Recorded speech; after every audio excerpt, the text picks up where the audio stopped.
If you would like a free newsletter on this or other subjects, just give us a call at Christian Answers. The phone number is area code 512-218-8022. That's 512-218-8022. Or you could email us at cdebater@aol.com. That's cdebater@aol.com. Thank you.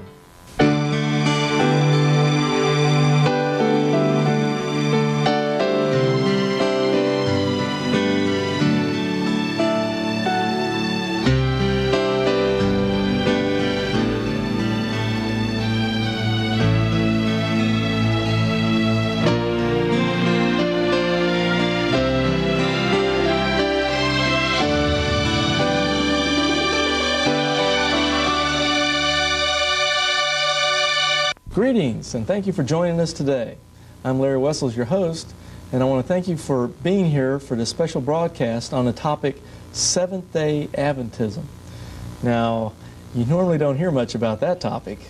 I know, because I've been around for quite a few years, and I haven't heard much about it myself, and I thought it was about time that if no one else was going to do it, our program would do it. And so we're here in this very special series covering the topic of Seventh-day Adventism. What do they believe?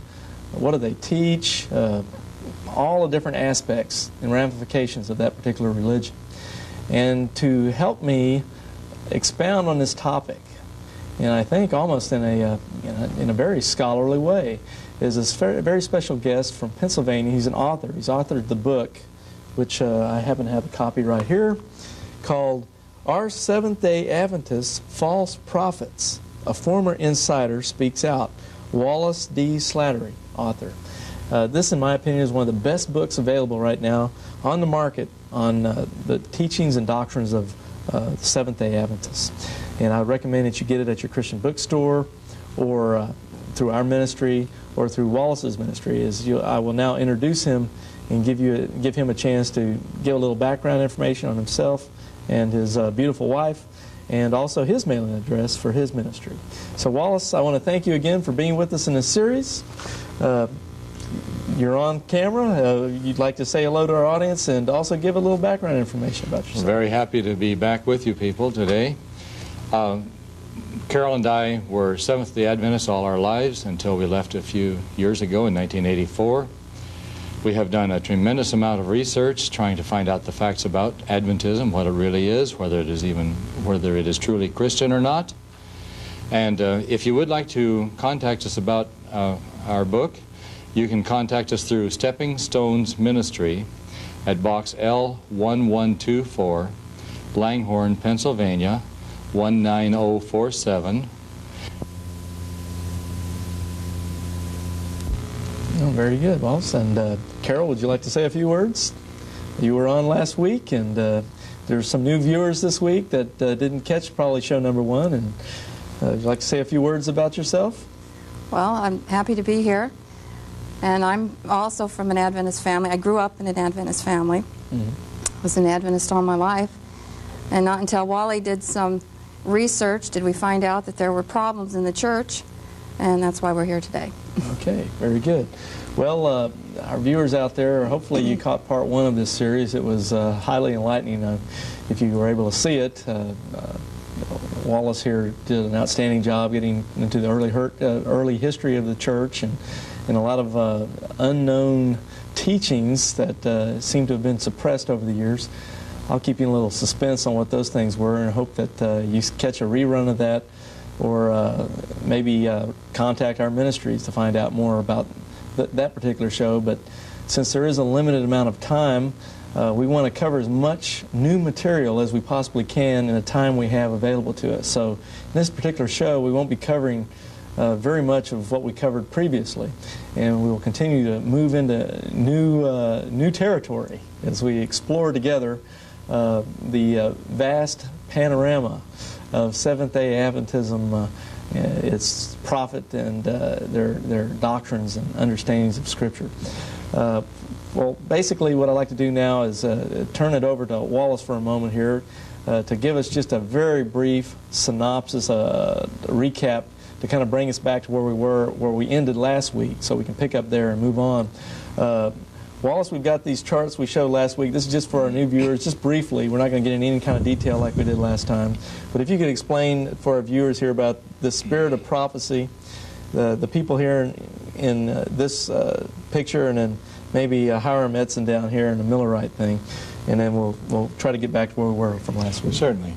This picture is of Ellen White, the founder and, shall we say, the guiding spirit of Seventh-day Adventism, with her husband James White, also very prominent in the early movement of Seventh-day Adventism. Adventism rose out of the Millerite movement of the 1830s and 40s, in which they thought that Christ was coming in 1844. When Christ did not, these early Adventists tried to find another rationale for what it might have happened then, and they decided that Christ had actually entered from a holy place in the heavenly sanctuary, the temple in heaven, to the most holy place. She was the guiding light, often called the spirit of prophecy, normally called the spirit of prophecy by Seventh-day Adventism, until her death in 1915. She's built quite a remarkably strong and great church, which still exists today and is expanding at an incredibly rapid pace. It's interesting, when I first started writing my manuscript in 1984, I said that Adventism had over 4 million members. In 1985 or 1986, when I wrote my preface, I said Adventism boasted over 5 million members. Today, well, I believe it's probably over 6 million. In fact, very well may be over 7 million. They're expanding at a rate. If they keep it up, by the year 2007, every person on this earth will be a Seventh-day Adventist. Well, let's hope that extrapolation doesn't work out too well. But, gives you an idea of how they are expanding, however. I would suspect a lot of that expansion is taking place overseas, perhaps. To a large extent. With Russia now opening its doors to They are having thousands of baptisms in Russia at this time. We just received a paper about this. Right. So that's where I would suspect overseas and other countries other than the United States where we're filming this is where people this rapid have expansion. experienced a great loss and they don't know the facts. That's where the people are joining. Well, we found generally anyone that's watched this series for any length of time knows that one of the great advantages of a religious organization or a cult, let's say, particularly a non-Christian cult, is ignorance by the population. A false religious cult can take advantage of ignorance, and that's how they expand their base. And I guess after, 70 years of atheistic communism in Russia, let's say, is that example, with hardly any gospel being preached. There's been a great hunger. Right, so you can't ask for much better ignorance, can you? So a false prophet comes in there and he can sound good as gold. And that's what's happening. When no one knows the true word. But anyway, with that said, we won't even bother too much with Hiram Edson here. You gave a great recap on him last time. I want to move into these distinctive teachings of the Seventh-day Adventist Church, and this will get us close back where we were from last program. Last time we were here, we had a chart on some of the teachings that they are known for, and just looking at this chart briefly, we've got they keep the Sabbath day. They have the seventh-day Sabbath. Right, the seventh-day Sabbath. Point two, they have Old Testament dietary laws, and they espouse vegetarianism. We got into in quite some detail last week, or last time we did the show, the atonement and the sanctuary doctrine, investigative judgment. We'll get into that probably some more as we move through the programs. You had some fascinating information on Ellen G. White's, the prophetess of Seventh-day Adventists, her ideas of redemption and how to accomplish it. Mind-blowing stuff. And I think that's about where we were when we ran out of time last time. I have a copy of the one of these statements that I gave last time about the lack of a mediator in the last days. Would you like me to put that up? Why don't you put that up, and then we'll just continue on with the series now from this point. To a Christian, and even to a Seventh-day Adventist, or to most Seventh-day Adventists, this statement is an absolute shocker. Now, this is from Great Controversy. I'm not sure which one it is, page 425 or this, what is the other one there, 625? 614. 614. But let's take a look at this, because it is something else. Trying to locate my the source here. Those who are living upon the earth when the intercession of Christ shall cease in the sanctuary above are to stand in the sight of a holy God without a mediator. Yeah. In other words, Without a Christ mediator. is no longer mediating for you. Their robes must be spotless, their characters must be purified from sin by the blood of sprinkling. Through the grace of God and their own diligent efforts, they must be conquerors in the battle with evil. And then it gets on into the investigative judgment. Yeah, and it stuff talks like about that. the investigative judgment and so on. I might add that both my wife and I, as youth, were taught that in the last days we must stand before God without a mediator. This is still taught to Seventh-day Adventists. See, this nullifies the crucifixion of Christ. The blood atonement of Christ on the Right. cross at Calvary. And that it really comes down to your own works, your own goodness, without a mediator, without Christ to do it for you, to present your righteousness. You have to present your own righteousness as the final key in opening the door to heaven. Now, my understanding of Christianity, and this is something I have come into over the last 10, 11 years, is that the essence of Christianity is that there is no salvation without the intercession of Christ, without the atonement of Jesus Christ. If you are standing there and can stand there on your own without a mediator, what does that do to your concept of Christianity? Where is the Christianity to it? Because the Bible says, believe on the Lord Jesus Christ and thou shalt be saved. Now, wouldn't a Seventh-day Adventist, looking at this stuff, wouldn't he say like, well, yeah, we still believe in Jesus as the intercessor, the mediator, because after all, he had to make it possible for us to get to this point where we're in this investigative judgment or something where now we need to make that last step to get into heaven. But he leaves. But he made it possible for us to get to that point. So see, he's still our Savior in that sense. But he leaves just Wouldn't they when you argue need something him. like that? Oh, yes, they would. Of course, the Bible says our righteousness is as what? Filthy rags. That's right. We can never stand before the sight of God without So the Jesus. minute you get away from the righteousness of Christ, you're damned. That's right. So there's not even a hope. There is no hope at all. Ellen White was very pessimistic about people. As she made statements such as not in 1 in 20 is ready to be saved. Many statements along these Was lines. that more like sour grapes just because a lot of people didn't believe her? Well, sour grapes or not, it had a tremendous effect on people. You may be interested in knowing that her own 15-year-old son, who died at that age, welcomed death. I don't know, probably some childhood disease as things were back then. But he welcomed death. The Adventist scenario has been so gloomy that he was glad to die. And I think that's a tragedy again. There are so many tragedies in Adventism. Man. Now, we're talking a lot about Ellen G. White here. I'm sure there's a lot of new viewers that haven't the slightest idea, but I know here on point number 5 now in this chart that we've been going over, we have something called the Divine Mission of Ellen G. White. Now, just for new viewers and some other people, what is this divine mission of Ellen G. White? That is one that is very interesting for the simple reason that what the Adventists have given to the public and what they are telling their own people are two very different stories. Well, the Adventists will stand there in front of you and say, well, Ellen White is not an addition to the Scriptures. She is not to stand in place of the Scriptures. They say they know how to punch all the right buttons, so to speak. However, to their own people, the statements are very clear and explicit that Ellen White is the infallible interpreter. Now, that makes her an Adventist pope. And I have many statements like this. They seem to be coming out of the woodwork. It seems like in the last few months, or a few weeks even, I've been really working on these statements about Ellen White being the infallible interpreter of the Bible. It is very difficult to get an Adventist to state one way or another whether it is or not. You just practically have to pin them down by the shoulders to the mat before they will admit one way or the other. They want it both ways. They want it both ways.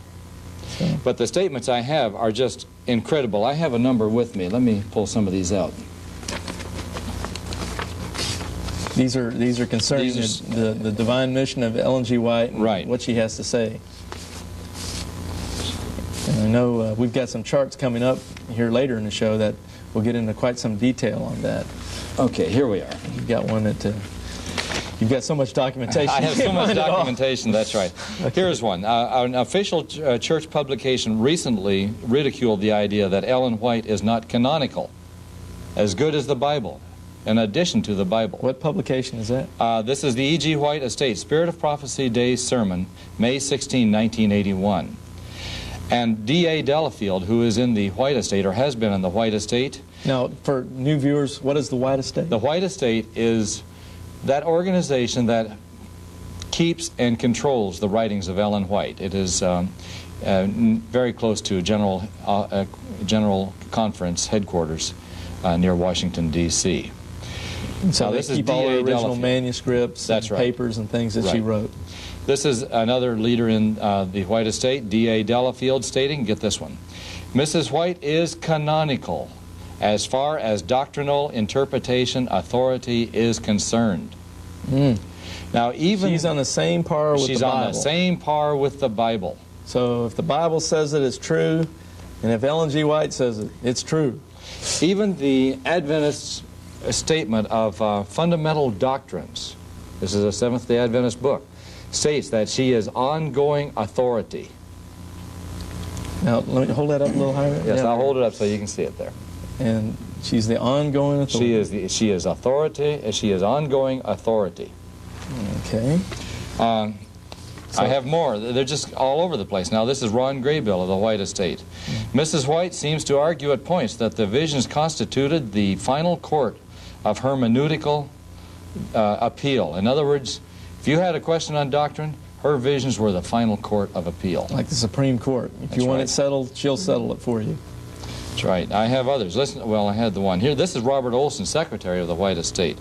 Mrs. White's, now he says Mrs. White's writings are non-canonical, but have the same authority as the messages of ancient prophets whose literary productions did not become part of the scriptures. That's a pretty high one. And if you think this is just something that might have happened in years past, because I have many other statements like this in my book, including some, she is the court of last resort, statements from the 1970s. This is an Adventist Review article that came out in 1991, just a year ago, almost exactly a year ago. Listen to this. This is written by Gary Patterson, Assistant to the President, North American Division of the Seventh-day Adventists. The ministry of Ellen White, whose writings have become a de facto sacred text for the Seventh-day Adventist community. He goes on to state sacred text. And you know, we as Protestants have always said sola scriptura. Right. The Bible only for as far as doctrinal, this sort of thing. The Adventists, and it is mentioned in here, they teach prima scriptura. Prima. The scriptures are primary, but we have to include these other things. I have one more statement here. They are a sacred text of the Seventh-day Adventist Church because the appeal of truth in her works has made her so among our people. Huh. Now, this is only a year old. That sounds like she's got a pretty good divine mission for their organization. Yes. Well, she has many statements. There were people who said, well, her letters, because so many times there were real faults that came out in her letters, mistakes made. Right. They said, well, those are just her opinions. And she wrote statements that not one idea or one line has in my writings has come from anything but God. Actually, a lot of it was copied from others, and we mentioned that last time, and we'll mention it again. Yes. Some of the very statements she used to show that she had that it had come straight from God actually were copied from other divine writers of the period. Right. Now this kind of ties in with this next point here about prophecy. Now, what is that? She was called, in our opening of the show, we call her the spirit of prophecy. The spirit of prophecy. Now, incidentally, Adventism has even backed off from that. It's interesting.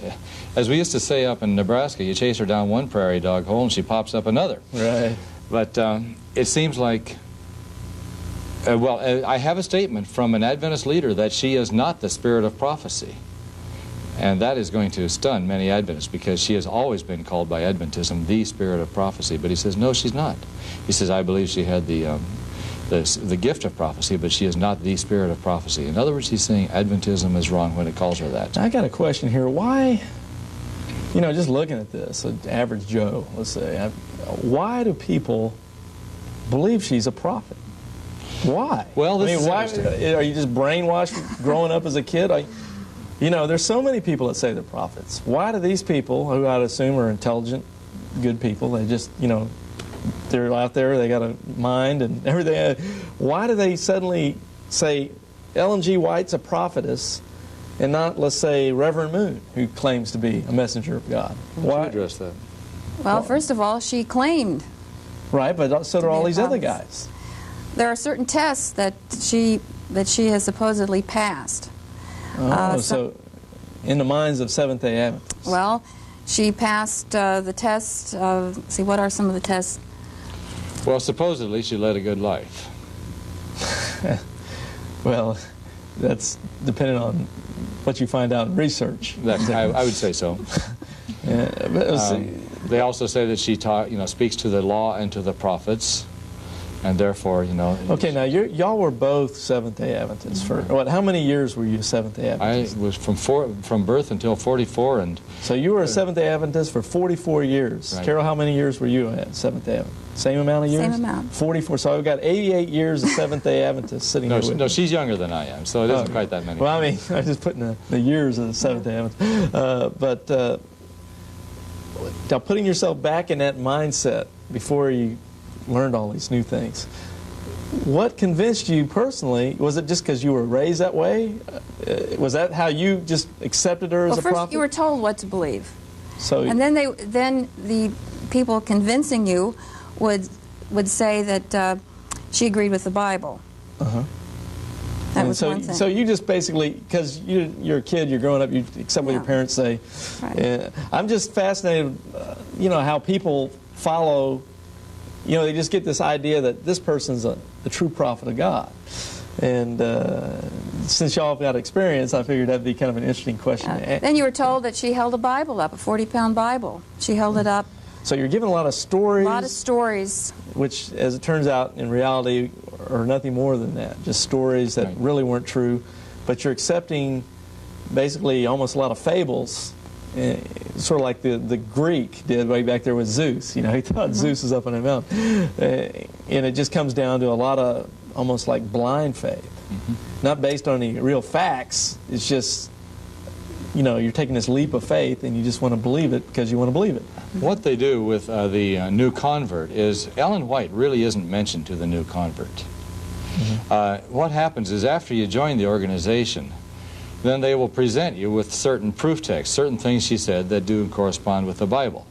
And once you accept those, then you are expected to believe that she is a prophetess of God, and you're going to accept her as such without question from then on. That's the way it's presented there. In other words, you don't know about the controversial parts of it. Right. So, of course, they would be crazy to... it's like the Mormon missionary. He's not going to come up to your door and tell you, oh, I believe Jesus is the spirit brother of the devil, and I'm going to be a god just like all Mormons are going to be gods. There's millions of gods. He doesn't tell you that. He tells you things that almost anybody could accept at first.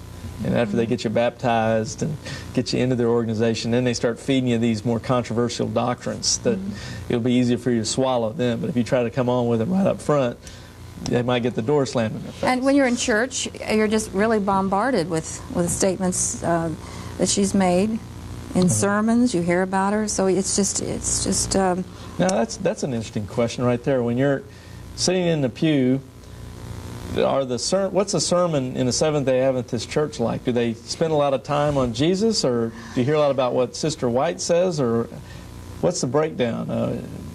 What's the percentage? Do you get a lot of Ellen G. White in a sermon in a Seventh-day Adventist church? It depends again on the minister. Now in California with the right-wing pastor, the very perfectionistic pastor I mentioned previously, basically the sermons were Ellen White sermons.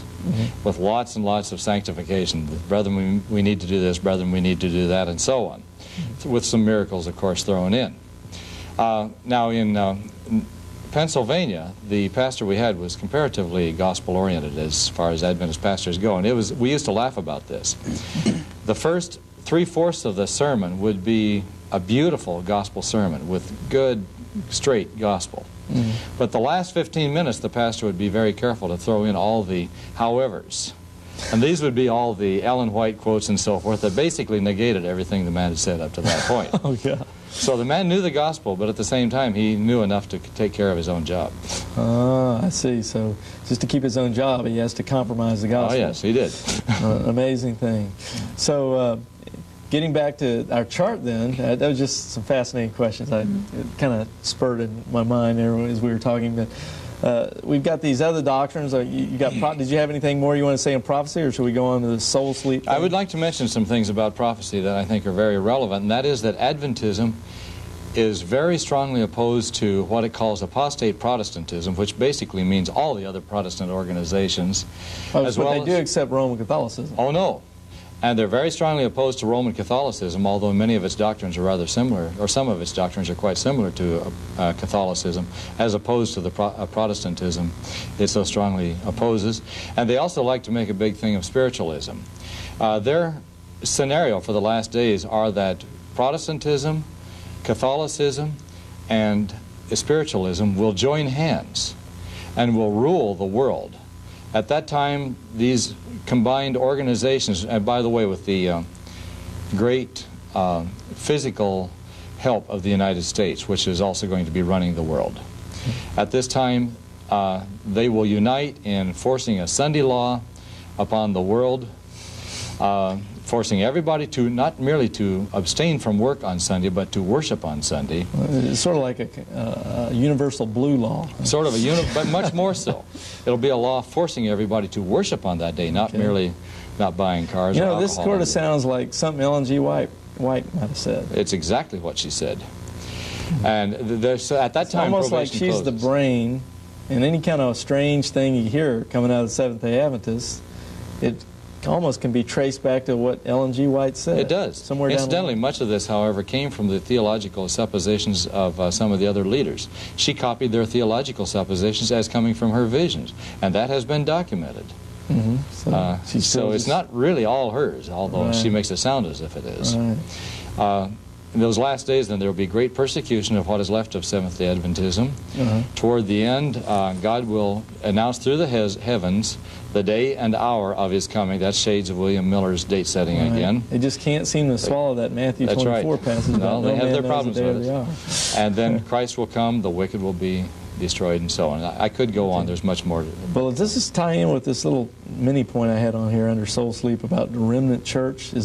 What is this remnant church? Is that tie in, like they're the they consider themselves the remnant church. And everybody else is in this apostate Babylon Babylon type. The remnant church will be the only one that goes through. So this is almost like a cultic type doctrine of exclusivism. It's very paranoid. The idea is that your neighbors and friends are going to be chasing you around the hills in the future, trying to kill you. And so, is this something they still believe today? Oh, absolutely. So when they're smiling at us and talking with us, and when we see some of their apologists on some TV shows trying to say, well, we're Christians just like you are, but they have this belief that really, that they think these Christians who they're fellowshipping with and talking with, they're going to hell, or they're Babylon, or they're... Very close. What's going to happen is either these people are going to, quote, straighten out, unquote, about the Sabbath, and become good Seventh-day Adventists, or of course they're going to be part of the permanently lost group that is chasing them over the hills, trying to kill them. Now, is this, you mentioned before in the other show we did about a right wing and a left wing. Does the left wing believe this? Yes, they do. They believe this remnant idea? Oh, yes. So the left wing, they're basically, they're Seventh-day Adventists. It's just that they're not as fanatical, let's say, or radical as... There are two separations of the right wing versus the left wing. The first is on the gospel, and I don't know that we've had a chance to get into that. It'll be coming up later. The left wing does believe pretty much as we do about the justification by faith. They do think that sanctification does include such things as vegetarianism, keeping the Sabbath, things of this sort. The right wing simply believes that upon accepting of Christ, we are saved to that point, and then we, with Christ's help, work out our salvation from that time, trying to become perfect toward the end there. So we do have the gospel as one. And the other, of course, is the role of Ellen White. The right wing actually uses her materials more than they do use the Bible. In fact, they have boldly stated that they believe in some respects that Ellen White's writings are superior to the Bible. They believe we have the original documentation. We have her original autographs, and that it is more easy to understand because it was written by a modern-day woman instead of like the Bible More 2000. contemporary. It So is that's much the more advantage, that contemporary. you've got Right. all these advantages to Ellen G. White as opposed to this Bible, which was written a long time ago. The left wing tends to be more ambivalent about Ellen White. I would say that maybe there's even embarrassment about her. They recognize that there's a lot of shortcomings and many problems with Ellen White. At times it almost seems like they'd like her to go away. Now you're mentioning all this stuff about the remnant church and all this terrible stuff. I want to just use this moment here. I want to show this to our people at home. I've got a little tract here that's been, or a little mail out thing actually. It says, "Armageddon now. Time is running out for planet Earth. You owe it to yourself to attend this astounding Revelation seminar." And basically, this thing here, it has a picture of a timepiece, the sands running out in the hourglass, and you open it up, and there's all these pictures of different apocalyptic type things that are going to happen in the book of Revelation and stuff. And Does the name Seventh-day Adventist appear on it anywhere? I really haven't noticed. I'll guarantee it does. It says Seminars Unlimited. It says Coming out of it Keene, does say Texas. Adventist on there. It does? And Well, that's an and, improvement. For many years they didn't. it says here, Georgetown Adventist Church, Revelation Seminar. Well, that's an improvement. I'm And happy to so see that they're a little more open about So it. they are changing some things, but I just thought we'd take a moment here with this in hand, and that people are able to see one of these mail-outs, and that these are going on all the time, these so-called Revelation seminars. Could you just kind of briefly tell for a minute viewers at home if they were ever fascinated by something they might see? Because these are pretty slick advertising pieces. They got 4-color ads here. I've seen full-page ads in newspapers and other things. They put some real money into this thing. Yes, they do. What can an average guy out there, he's fascinated by this, prophecy, end time, Revelation. What is he really going to get from a Revelation seminar? This is interesting.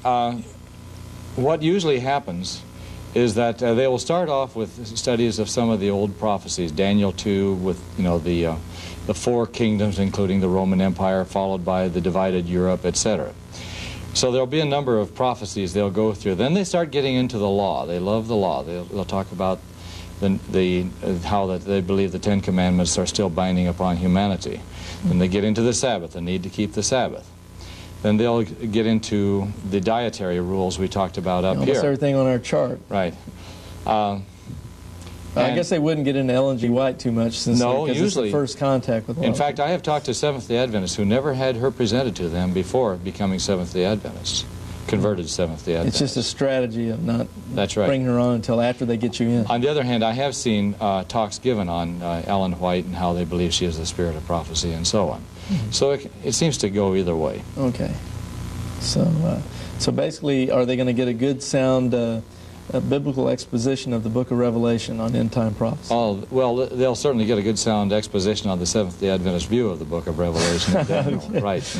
They are very apocalyptic in their viewpoint. Right. And from what I understand, they really, in their interpretation of Revelation, they have something called historicism, basically applying like the French Revolution to a passage of Revelation. That's a good question. You know, I'd like to ask that right now of a Seventh-day Adventist. The Adventist literature is full of discussion on the French Revolution. That's fine. But where is the discussion on the great communist revolution that makes the French Revolution look like an anthill? There is none. That's true. That's true. And That is all a 19th century apocalyptic schema. Right, right. And I've noticed from my studies in the Jehovah's Witnesses that Charles Taz Russell, the founder of Jehovah's Witnesses, he came up with his own exposition of the book of Revelation.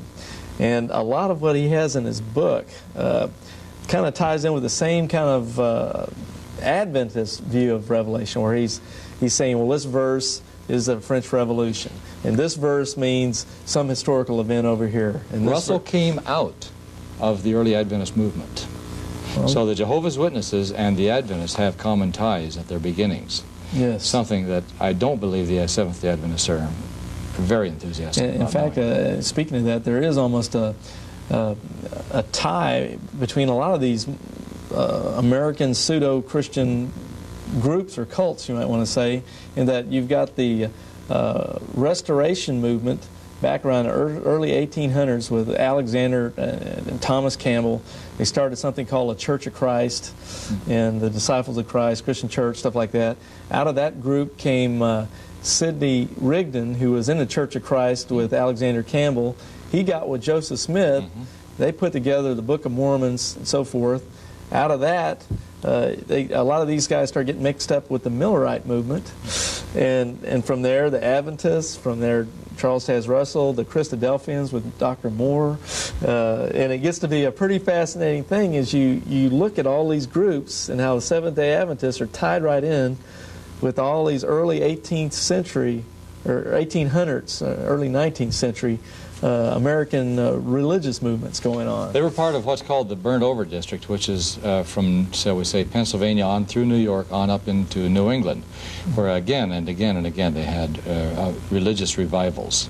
Right. And it just left the country, as they called it, burnt over, just totally burned out in religion by the time they were done with all these. I see, because it was really going hot and heavy, I'll tell you that much.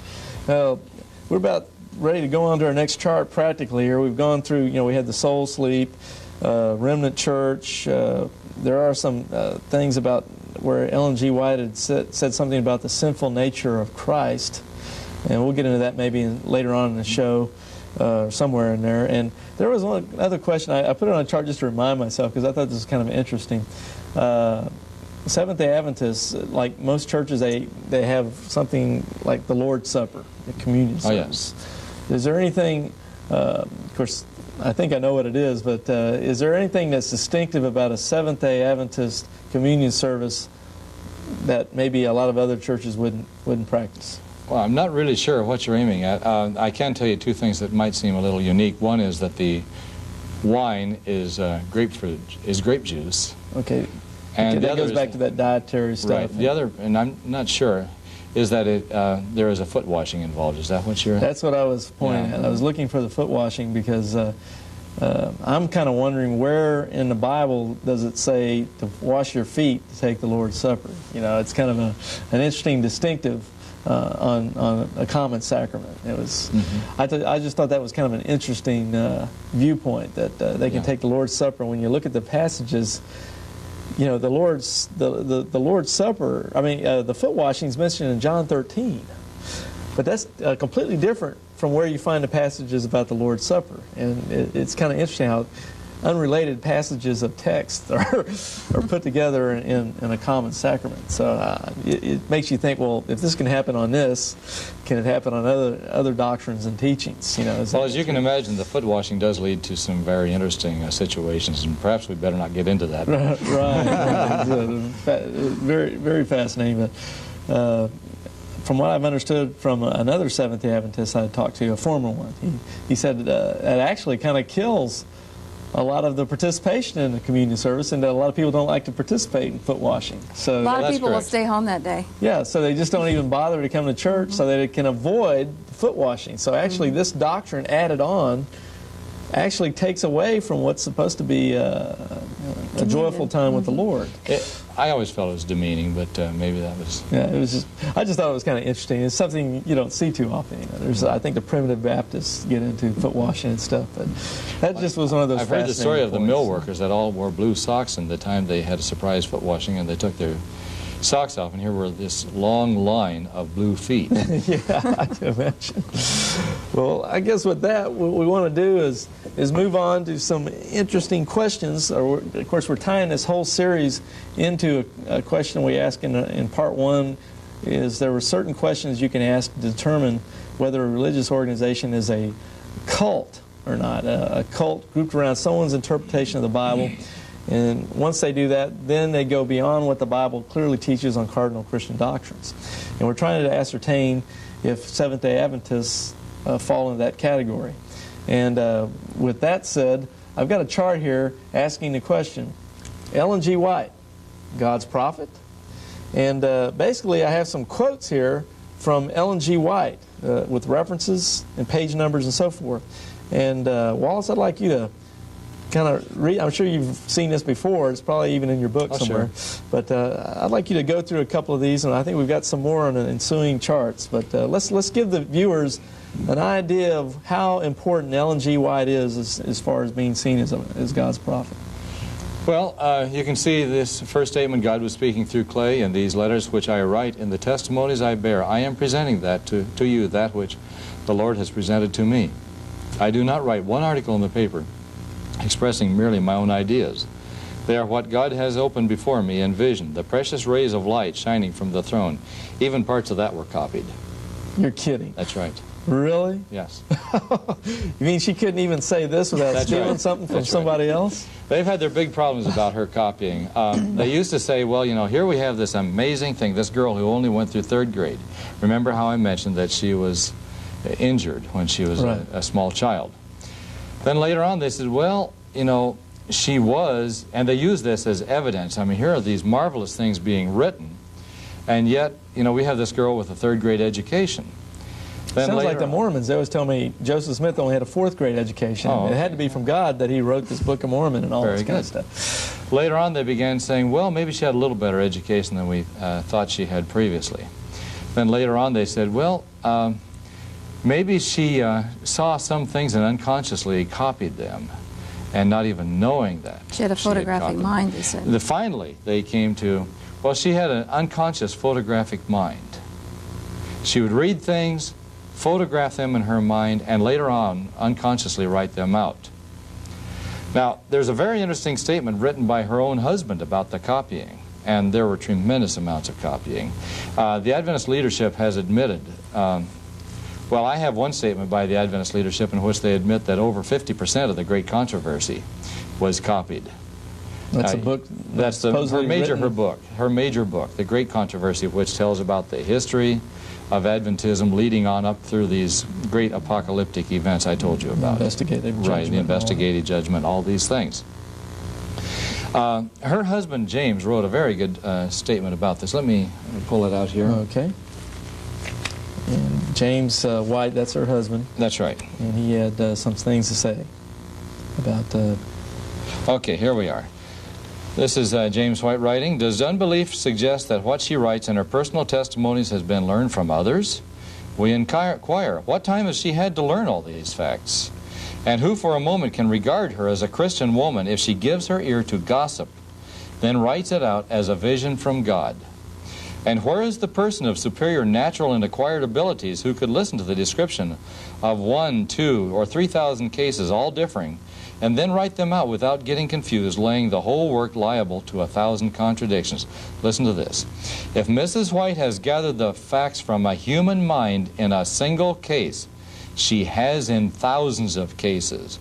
And God has not shown her these things which she has written in these personal testimonies. I'm going to give you one more statement.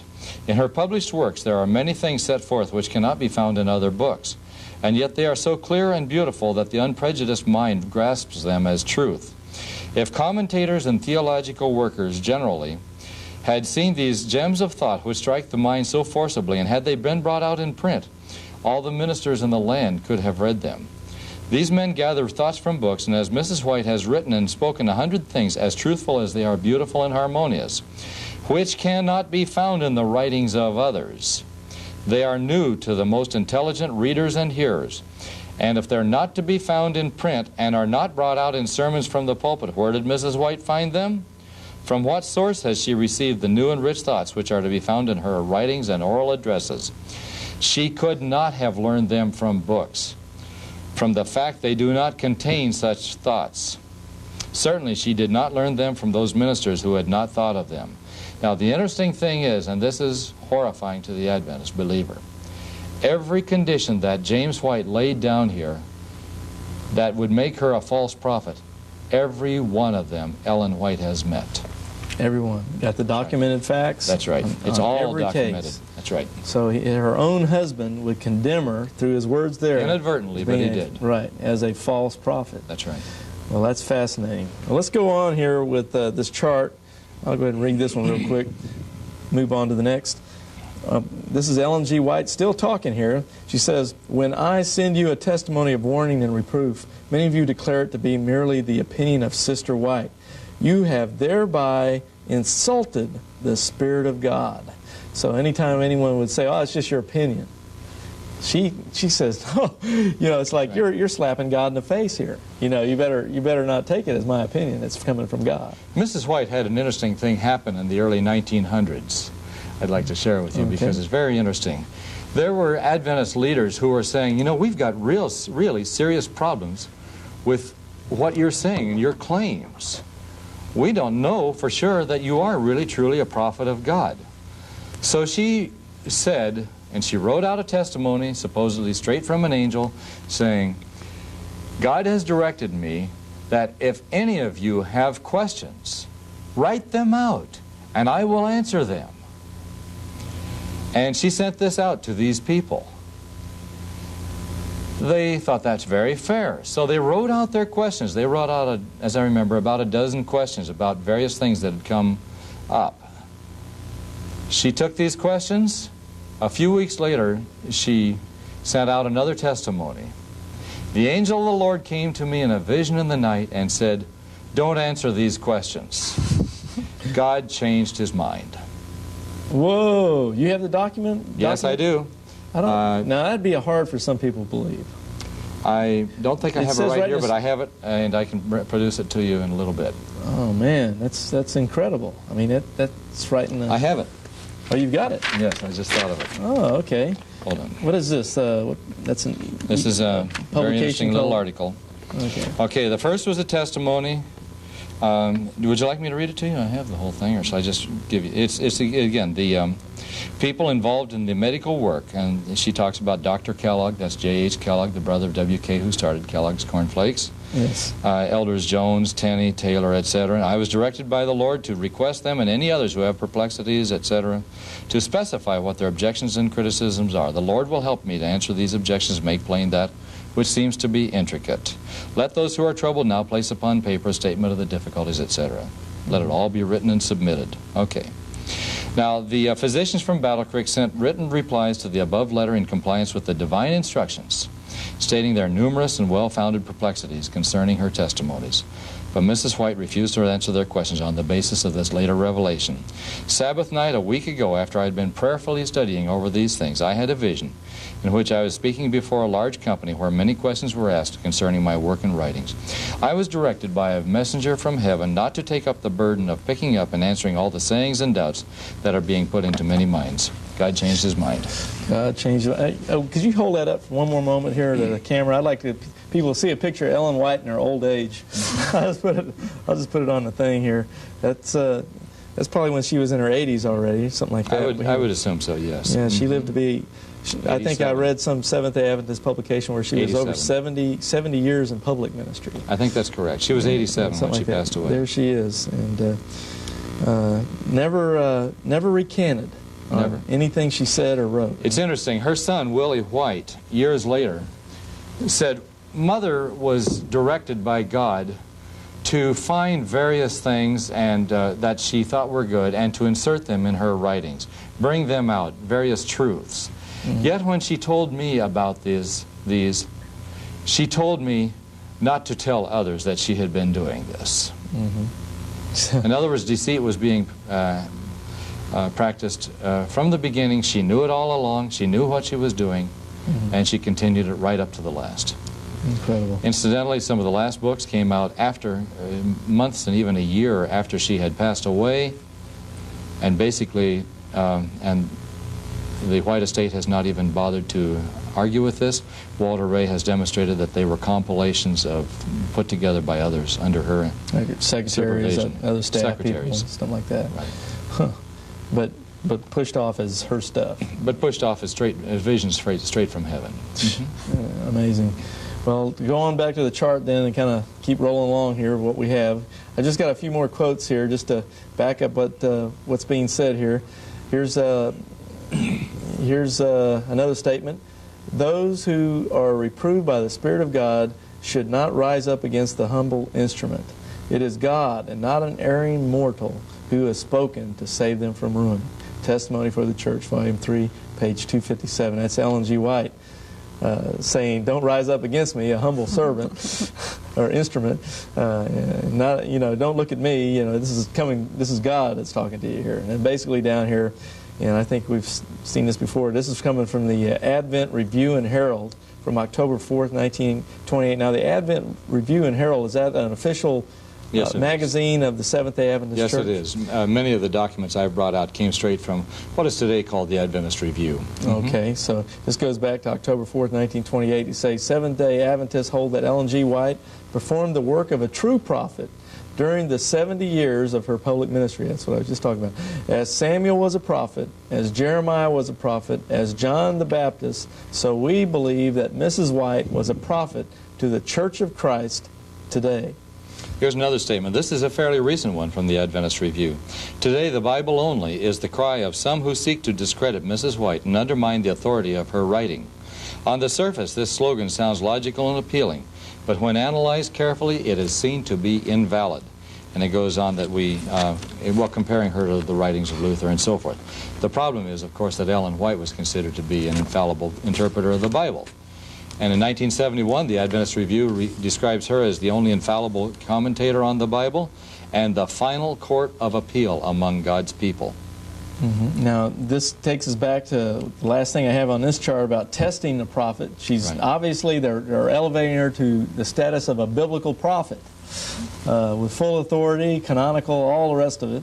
And we mentioned this on the last show in passing, and now we'll mention it again here, the Deuteronomy 18:20 through 22 passage, right out of the Bible, where the Word of God tells you how do you test somebody that claims to be a prophet of God. And just reading from the text here, out of Deuteronomy 18, starting at verse 20, it says, "But the prophet, which shall presume to speak a word in my name, which I have not commanded him to speak, or that shall speak in the name of other gods, even that prophet shall die. And if thou say in thine heart, how shall we know the word which the Lord hath not spoken?" Okay, there's the how are we going to know if this person's a true prophet? Verse 22, "When a prophet speaketh in the name of the Lord, if the thing follow not, nor come to pass, that is the thing which the Lord had not spoken, but the prophet had spoken it presumptuously, thou shalt not be afraid of him," or as you mentioned before, don't respect him at all. Adventism has a major problem with that, and the reason is that, you see, if Adventism describes Ellen White as the infallible interpreter of the Bible, that means basically that the Bible is being interpreted by Ellen White. I'm sorry, that the Bible is being tested by Ellen White. Because no matter what you read from the Bible, you take her interpretation, and that's the only interpretation that there is. It is circular reasoning. How can you test Ellen White by the right Bible when everything she says is correct? That's true. That's true. And I'm kind of wondering how she interpreted this passage that we just read. I wonder what she would say. Well, it's not brought out by the Seventh-day Adventist denomination, I assure you. Right. So, so far in these 2 hours that we've done on this particular program, this series we're doing on Seventh-day Adventism, we haven't even started really. We're just coming up getting in the warmed up. Right. In the next show, we'll be getting into some real meat on looking at Ellen G. White's teachings, prophecies, other things. We're going to really get into this thing and bring this Deuteronomy 18 passage to play. But I think Wallace has already said plenty of things already to kind of shake the foundations, I think, of this prophetess, Ellen G. White. Now, if y'all would like more information on this, we're running out of time in this particular program. But please call or write our ministry. The numbers will come up on your screen at the end of the program. We've had phone numbers popping up from time to time on the screen.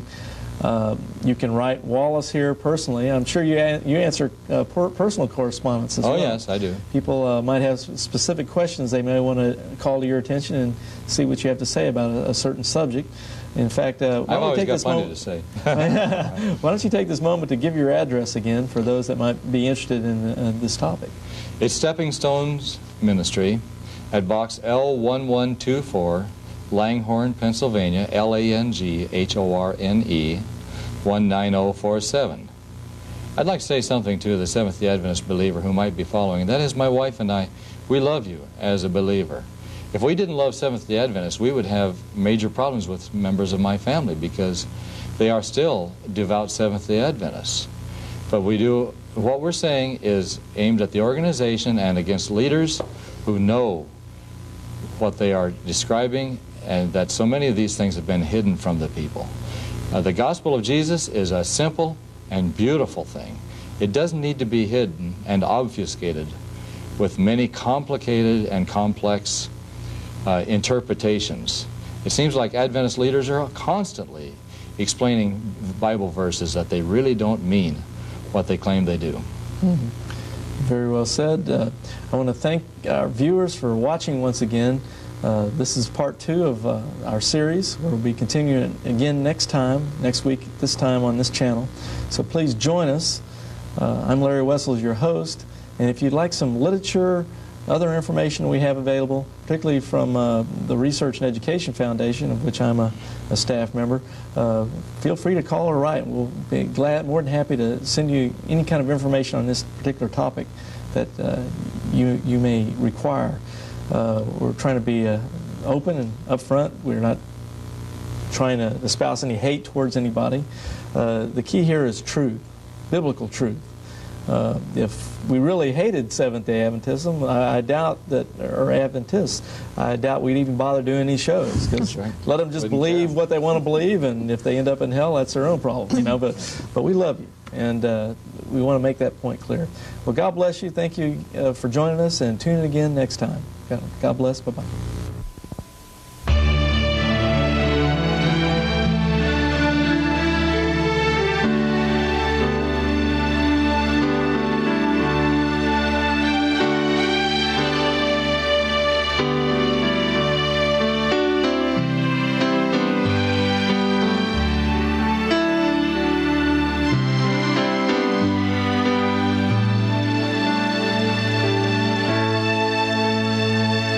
Check out our websites.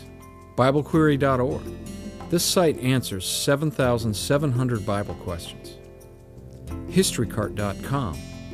This site reveals early church history and doctrine, proving Roman Catholicism is not historically or doctrinally viable. MuslimHope.com. This site is a classic refutation of Islam, a counterfeit religion created by Muhammad. Free newsletters are also available.